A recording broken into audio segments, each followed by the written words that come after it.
All right. We'll get started here in just a second. Um, just waiting for the top of the hour. So, welcome those of you who joined already. Go ahead and get the presentation ready to go here.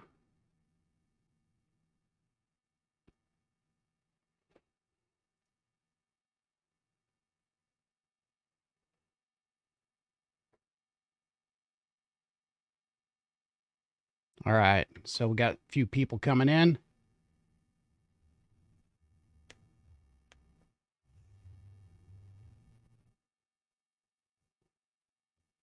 All right. Can you guys hear me okay? Somebody put something in the chat if you can hear me.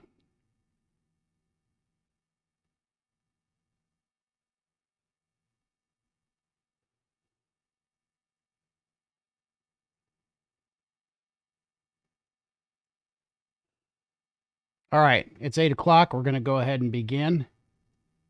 Like to welcome everybody. Appreciate you joining in.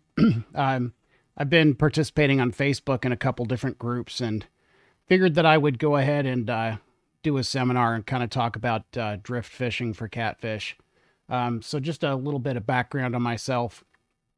I've been in North Texas since, let's see, about 1998 when I left the military.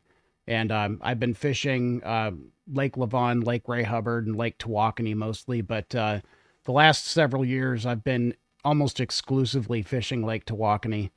I've got land out there, so I'm out there just about every weekend and a couple days during the week, spending a lot of time on the water. And decided that I would go ahead and start a guide service up. So I have a trophy.fish guide service. We'll talk about that a little bit more towards the end. And if I'm not taking clients out, I'm out there practicing. So figured I'd share a little bit because there's a lot of people that have been asking questions about how I do this or that. So without further ado, let me go ahead and begin here. All right, so what we're going to talk about how to set up your boat, setting up your tackle, what kind of tackle to use, getting bait. This time of the year, it can be tough to get shad. Other things that you might need, where to drift, and then we'll talk about CPR, catch, photograph, and release. So I'm going to preface this by saying that this is the way I do it. Everybody has their own styles. Everybody has their own methods. You'll develop your own as you start to do this. I started fishing with Doug Elliott. Some people know him as Tex out in Lake Lavon.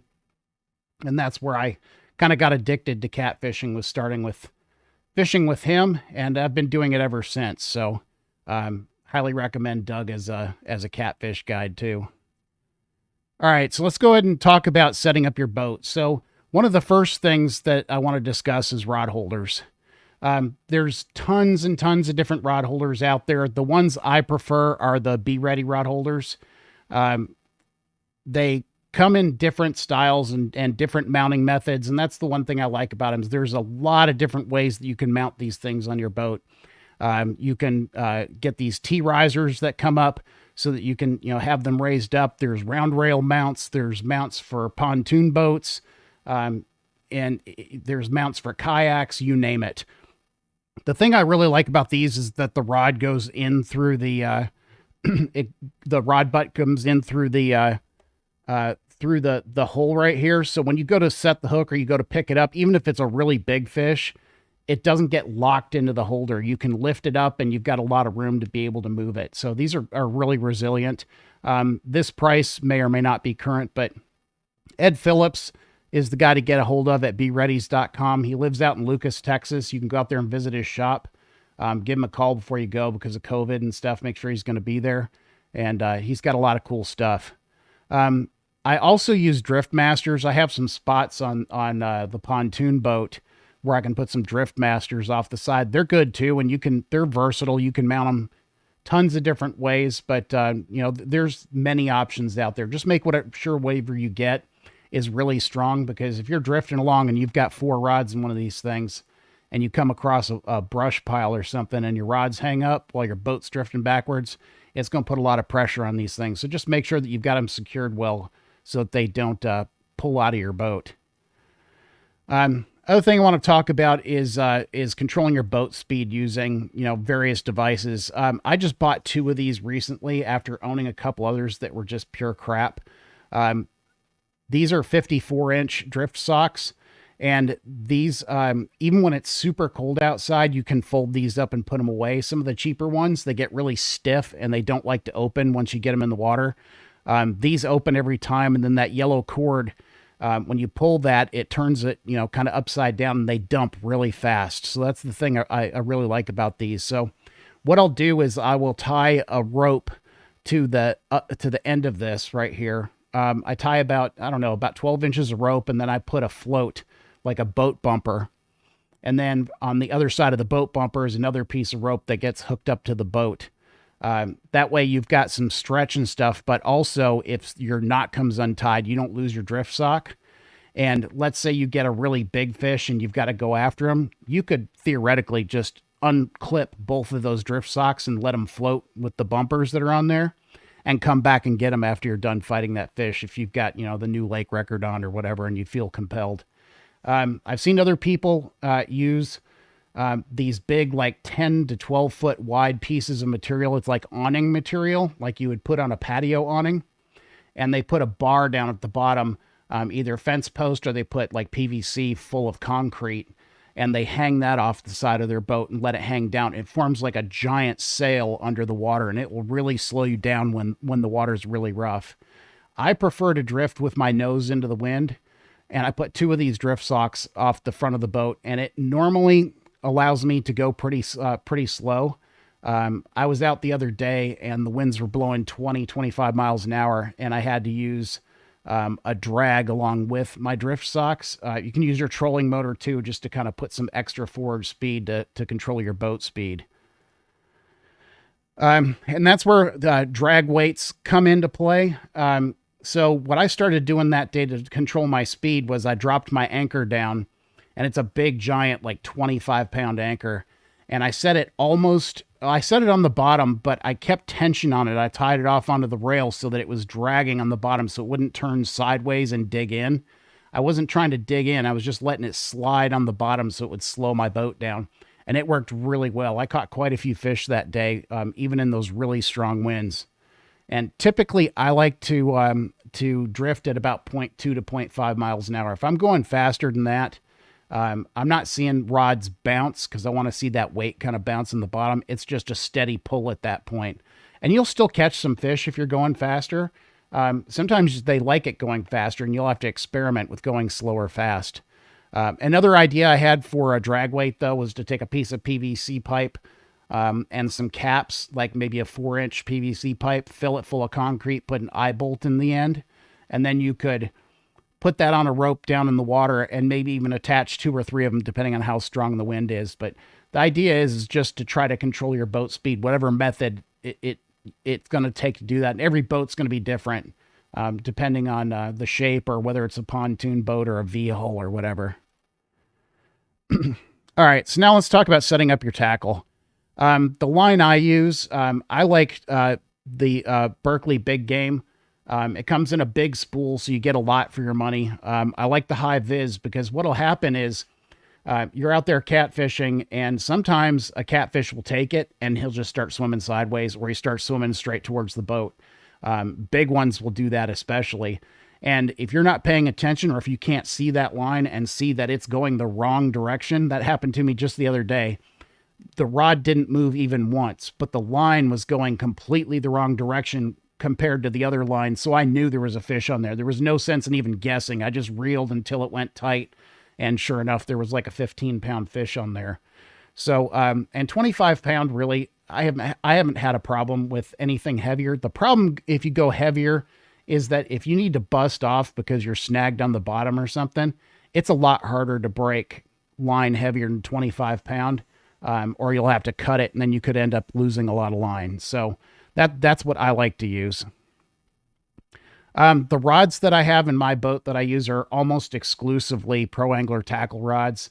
I'm not doing a commercial for them. They're not paying me for this. They're just damn good rods. For the money, you can't beat them. They have more eyes down the length of that rod to take the stress of that fish pulling than really any other rod that I've used. I think they're like $55 or something like that. And I use the medium heavy and the heavy rods. It just depends on the reels that I'm pairing it up with. Pro Angler Tackle, you can just Google that and find the site. You can also get those at Ed Phillips' shop. He sells those in addition to the Be Ready rod holders. And then the reels I use, I'm going with spinning reels on the boat for clients, just because there seems to be less trouble. The only thing I have to deal with is switching the handles around if I'm dealing with, somebody that fishes left or right-handed. But for the money, the Penn Fierce 3 spinning reel is a really good reel, and I've tried a whole bunch of them.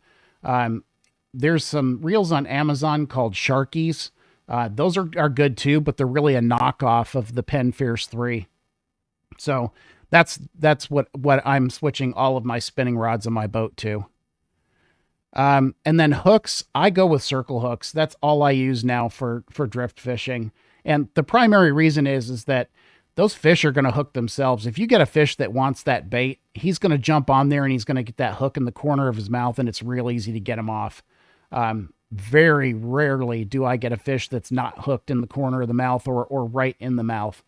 And last thing I want to do is have a 40-pound cat get a hook down in his gut, and I've got to cut the leader material and stuff.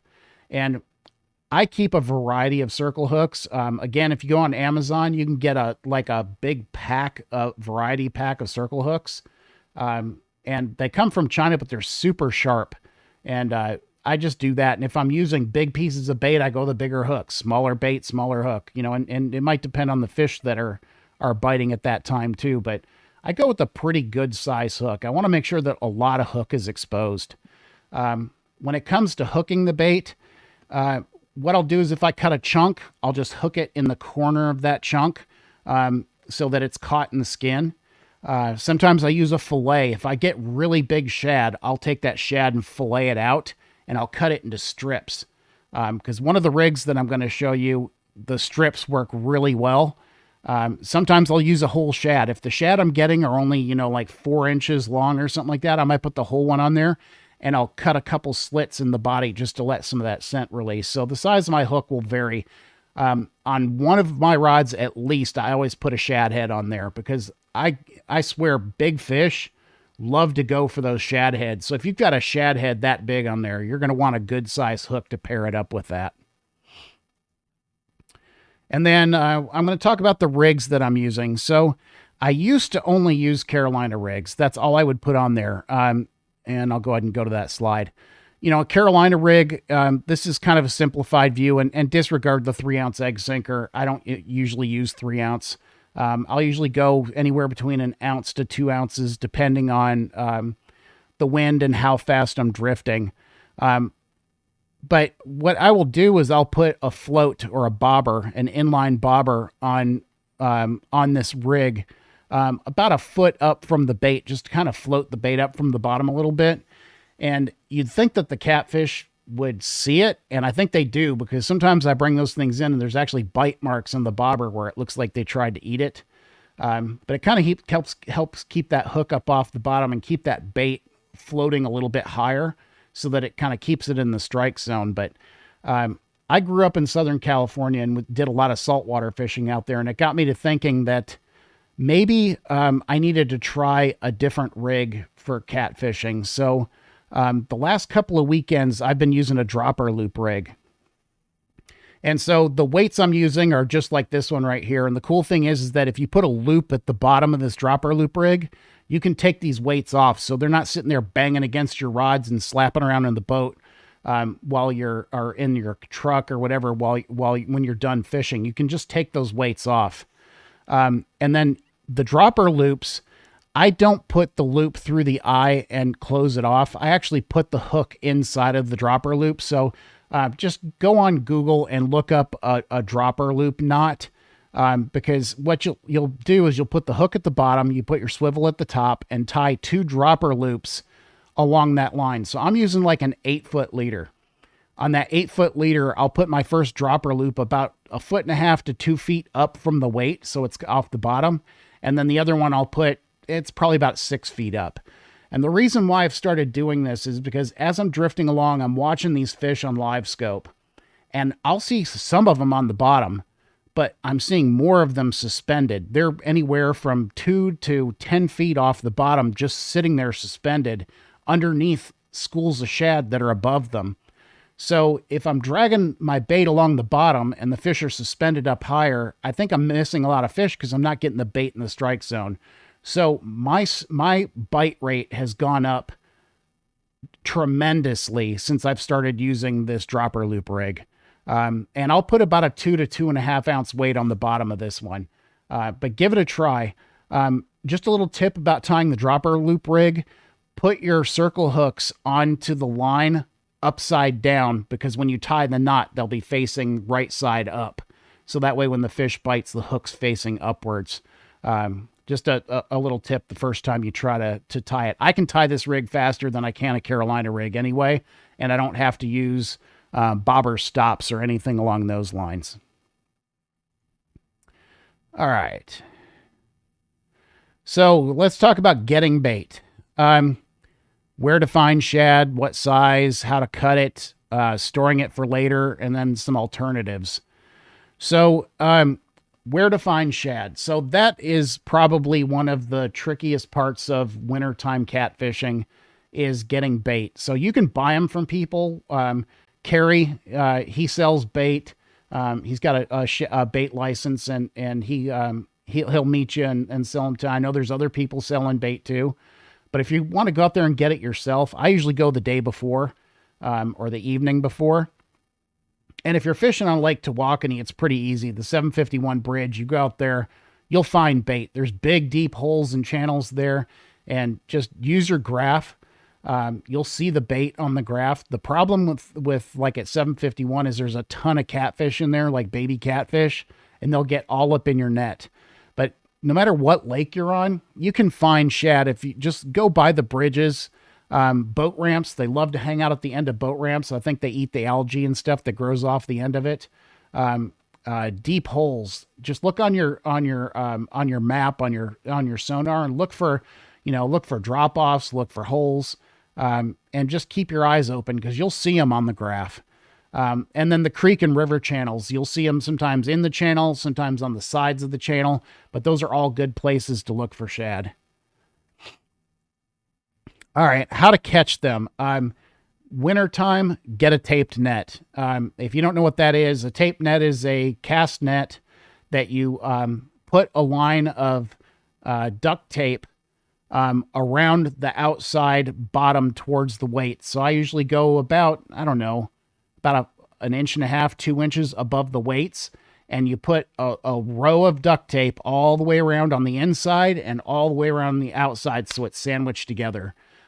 If you use that Gorilla tape, it's expensive, but it holds really good. It's not going to come apart. And what it does is it allows that net to fall really slow. So it will open up. Even if you do a bad throw sometimes, it'll umbrella out because of the resistance against that tape. It falls really slow, but the net stays open even in deep water, because those shad might be 30, 40 feet deep. So you're going to have to extend the rope on your cast net. If you've got an old tore up cast net, cut the rope off and attach it to that one. I just use a double loop so that I can take it off when I need to. But tape net is the ticket for shad in the wintertime. Last weekend, I had to throw my arms off to get them because they just weren't concentrated. They were spread out. So I'd get like 1 or 2 shad every throw. But these shad were anywhere from, probably 6 inches to a foot, 1.5 feet. And, you get a couple of those real big ones and you're pretty much set. So that's how I catch all my bait in the wintertime. Some people go to the creeks. I've been to the creeks a couple of times, and you can get a whole bunch in one throw, but you can lose that net in a heartbeat with the laydowns and stuff that are in there. And I got sick of losing nets, so I don't go to the creeks anymore. I just go ahead and use the tape net. What size is best? So for me, in my opinion, the bigger the better, because you can make strips and put those strips on there. The skin gets tougher as they get bigger, so they stay on the hook better. But Doug Elliott told me this one time. He said, sometimes they just want a potato chip. And, You know, that's exactly right. The other day I was drifting and I saw big schools of bait down below the boat. My graph was telling me I was in 25 feet of water when I was really in 40 because the bait was so thick. So I threw my tape net out there just to see what was down there. And I came up with like a million little 1.5 inch threadfin shad that were just schooled up down there. So that's what those fish were feeding on. So what I did is I downsized my baits a little bit to kind of match the hatch, kind of match what they were feeding on down there. And I'll be damned if my bite rate didn't start going up. Now, I don't know that you're going to get a big toad catfish on a little 1.5 inch piece of bait. But, you know, if you've got 4, 6, 8 rods out, you can mix it up. And that way you're getting some eaters to throw in the box too. And so preparation, so I'll use chunks sometimes. Like I said, I like to use strips. I'll use whole shad when they're, you know, when they're the size that cutting them up doesn't make any sense. And sometimes I'll half them. So I'll take that shad and I'll just cut it this way. So I'll start from the nose and I'll cut all the way down to the tail. And then I'll take those 2 halves and put those on whole. That works really well. They're nice and bloody and gooey. One side will have the skull attached. The other side is just like the lower jaw and gills. So you might have to go up into the breastplate to get a good hook set, but that works really well too. And then if you get a bunch of bait and you want to save it for later, you can save them, especially the big ones. You can freeze them. I found salting them down works really good before you freeze them. Make sure they're dry. You don't want your bait to sit in a bucket overnight full of water. They get all mushy. Kind of make sure that bait's dry, put them in a Ziploc bag and pour some salt in there, like some kosher salt, and then freeze them with that salt on there. It works really good and it keeps them from getting mushy. And then that way, the next time you go out, if you don't score some shad, you'll still have those.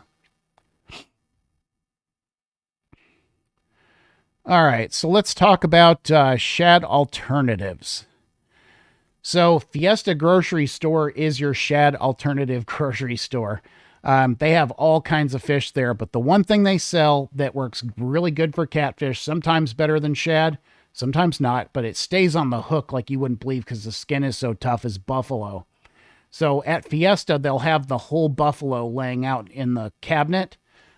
Just tell the fishmonger guy there that you want the buffalo and he'll want to clean it for you. Let him knock the scales off of it because you don't care if the scales are super tough. Let him do that. I let him take the head off and then I just have him give it to me like that. Then I'll take it home and I'll take my electric fillet knife and take the fillets off both sides and then I'll cut that into strips, probably about 1.5 inches, or probably 1/2 inch to 1 inch wide and about 4 to 6 inches long. And then I'll put those all in a bag and bring them with me. And that bag will last you all day long. It's nice and greasy, and the fish seem to love buffalo. Another thing they have there is called milkfish. And milkfish is like the same consistency as shad. I don't believe people eat them. They're so greasy, but they work really good. And those I don't fillet. Those I'll just cut those like into steaks almost. And I'll use the parts of the milkfish. So, you know, that's one way to go if you don't feel like catching shad. That you can use those. They work great. All right. All right, so let's talk about other things that you'll need. So when you're out there fishing, you're going to need a net, and you're going to need a big net. You can find nets at Walmart and stuff. Sometimes they have big ones and sometimes they don't, but the bigger the net, the better. I was out fishing about 3 or 4 weekends ago. I got what probably would have been my personal best fish. He was probably 50 pounds plus. Got him right to the side of the pontoon boat and realized I didn't bring my net. I didn't bring my Boca grips. I didn't bring anything. So I opened the door to the pontoon boat and I reached down and I was going to put my hand in his mouth and just grab his jaw to pull him on board. But he had other plans and he turned and started twisting. And I was holding the leader in my hand. It was wrapped one time around my hand. It was a 40-pound leader. And he busted off and I cut my outer finger and my inner finger trying to get that fish in. So now what I do is I've got a giant net that I bring, but I've also got a small gaff. And that gaff I've got really sharp. And if it's a really big fish, even if they're smaller fish, you can put that gaff up through their bottom jaw and just kind of give it a pop and it comes out of their mouth and you can handle them really good with the gaff. It doesn't do much harm to the fish. It's just popping a hole in its jaw, but he'll live. So it just depends. I'll use the net when I can, and I'll use the gaff if it's close. But if it's a super huge fish, I can hoist it in with that gaff easier than I probably can hoisting it in with the net.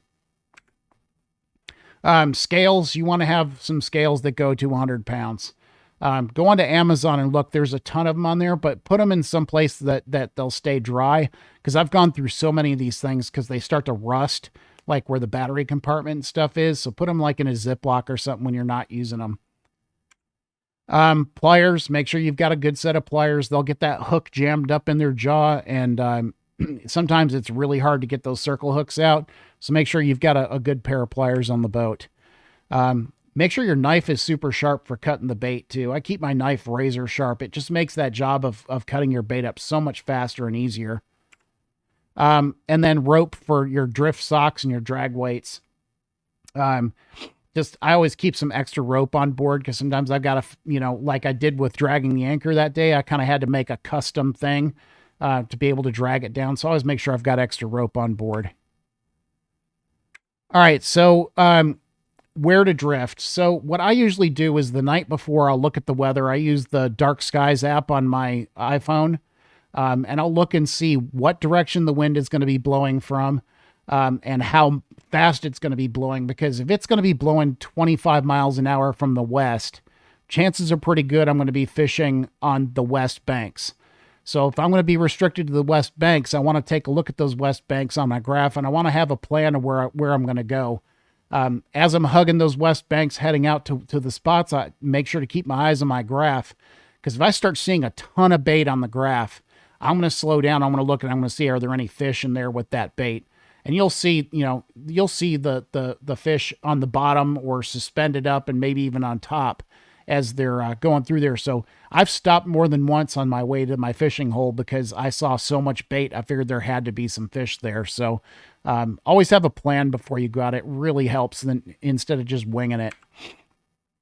And I can't stress enough about the weather.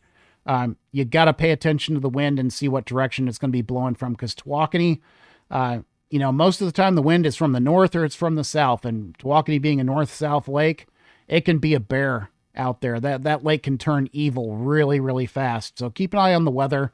If the wind's going to be 25 miles an hour coming out of the south, I may drive all the way down towards the dam and launch at that public boat ramp down there so that I can stay closer to the dam.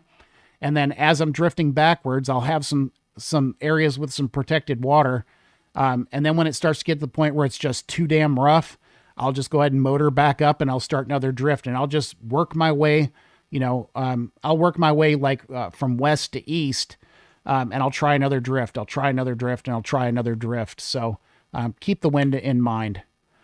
I've already talked about this, locating bait and fish using your graph.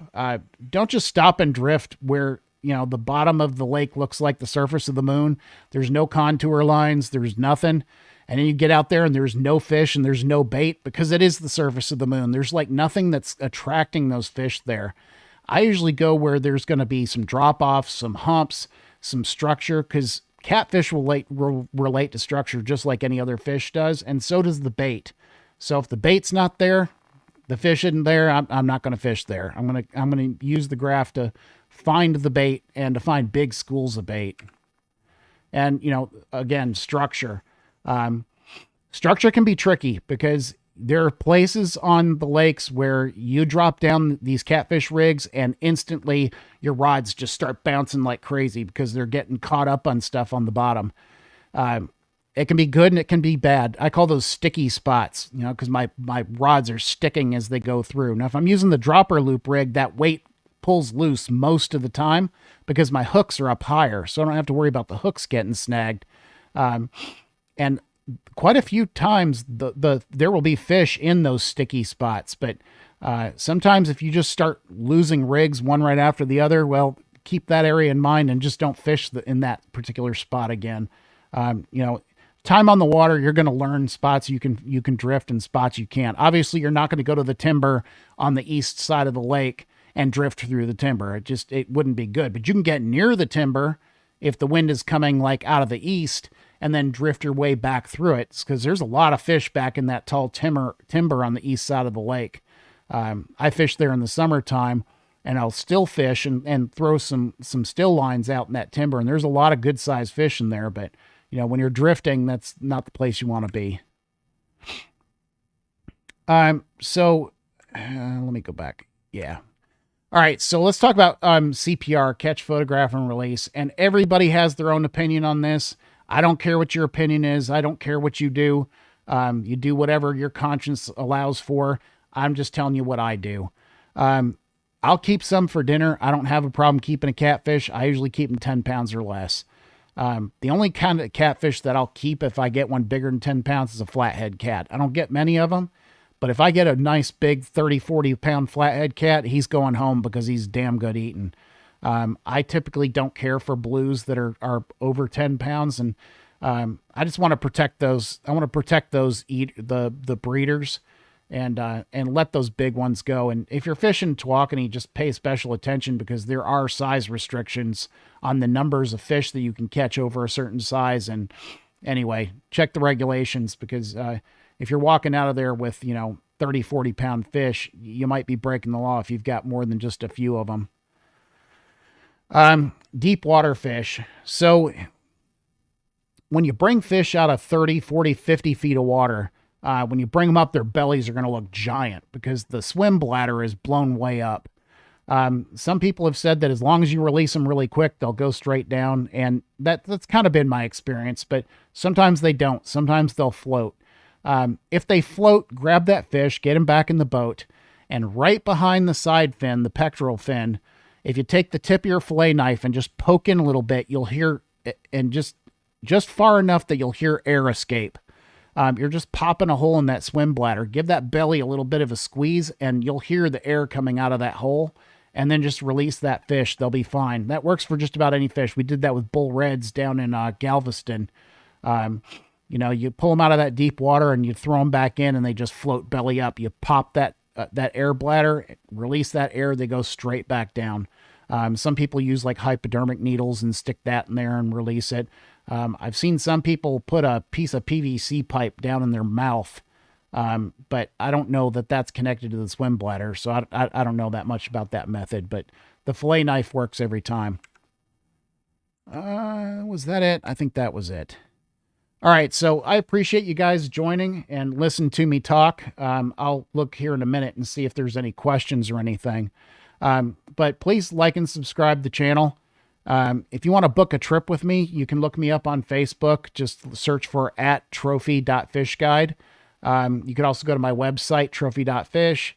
I'm also on Instagram, although I haven't been doing that a whole lot. I need to do it more. Trophy.fish guide. You can also scan that QR code right there, and that will get you my personal, my virtual business card. And on my virtual business card, it shows you all my websites and stuff, and it also gives you my phone number. And there's a thing that looks like a contact icon, and if you click on that, it will load up onto your phone, and you can save it as a contact. So it will save all my contact information as a contact on your phone. Want to let you guys know that I've got a new to me boat getting delivered next week. It's a 22-foot center console, so I'll be able to take out larger parties now, and I'll be selling my other boat, my 17-foot center console. This one will handle a lot rougher water, and it's got a 200 horse on it, so I'll be able to get to places a lot faster. So it's probably going to take me a couple of weeks to get it all fixed up and ready to go, but I'm excited to get the bigger boat on the water and be able to take some more people out. All right, so let me come over here to the webinar thing here, and let's see. I don't see any questions on the chat, so I'm going to go ahead and end the session. And I appreciate everybody coming in. And let's see, I'm just checking here. I don't do these very often, but let me just go ahead and check and make sure that there weren't any questions. Nope, I didn't see any. All right, thanks everybody for watching and listening, and I'll be saving the video on my YouTube channel, so if you want to watch it later or rewatch something, you can. Y'all have a great day and be safe out there on the water, and hope to see you there.